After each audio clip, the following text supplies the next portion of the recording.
Hi there, and welcome back to the OFFPLAN show. My name is Jaziri, and today I'm going to do a solo episode on ROI versus capital appreciation. So I was on a phone call the other day with a client, and about 3 minutes into the conversation, I realized that he does not own any real estate. So I asked him, "You seem like a very rational man. How come you don't have any real estate property?" And what he said next just left me speechless. So he said that he's seen several properties here in Dubai, but the ROI is not very good. He would rather invest that money to start a business because the business can get him more money than the yearly ROI from a real estate unit. Now, even though that sounds true, I don't completely agree with it. You see, the problem with first-time investors is that they only focus on the ROI and they base all their decision from that point of view. But the problem is, if you do this, you'll be lost. Never get stuck in the ROI trap. Because if you focus only on the ROI, then you're missing the whole point of real estate. So let me explain. Now, ROI means the return on investment as opposed to the full amount that you paid for the property.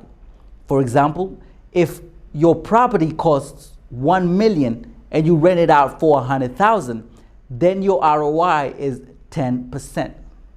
Capital appreciation, on the other hand, means how much the property has increased in value since you bought it. For example, you buy a property from the developer at 1 million while it's still under construction. And when it's finished, you sell it for 1.5 million.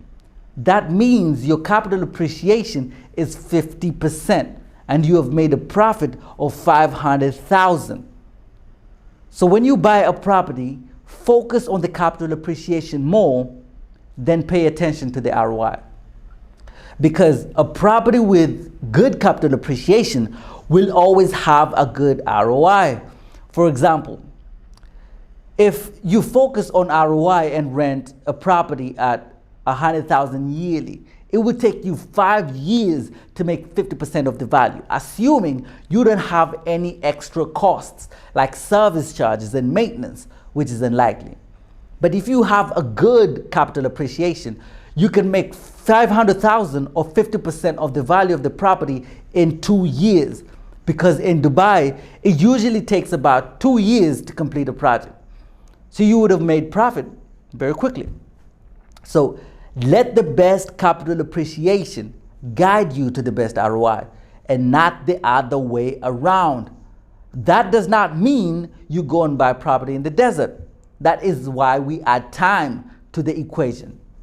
So you have to do enough research to understand that this kind of property could get X capital appreciation in X years. If you get a high capital appreciation faster, then that means you will get a high ROI faster.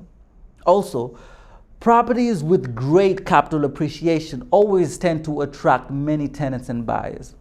So this is the reason why investors buy a property and they just can't sell it anymore.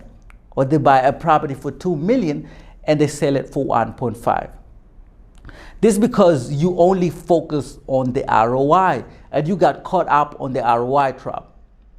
For example, a property next to the beach will have a high ROI and high capital appreciation, and automatically many buyers as well. Also, there are old buildings in Marina that have a high ROI, but no one wants to buy them. And eventually, the ROI will stay stagnant because Marina is a very popular area, but the building isn't attractive anymore. So remember this. Always think as a tenant or a buyer when investing in real estate. Focus on an ROI, focus on a great capital appreciation, and it will lead you to a safe ROI. Because as an investment, the ROI is the least important aspect of real estate investing. There's other features like capital appreciation, home equity line of credit, hedge against inflation, taxes, etc. You could even become your own bank if you set up your real estate portfolio right. It's important that you own real estate in your life, not just for the ROI, but for all other features that it comes along with. By the way, even if you're a real estate investor looking for maximum cash flow, make sure you get the capital appreciation right, and the ROI will automatically follow. Now, that's all we have for today. I hope this episode has been interesting and informative. If you are a real estate investor out there and you genuinely want to buy real estate, please get in touch and we'll set up a meeting.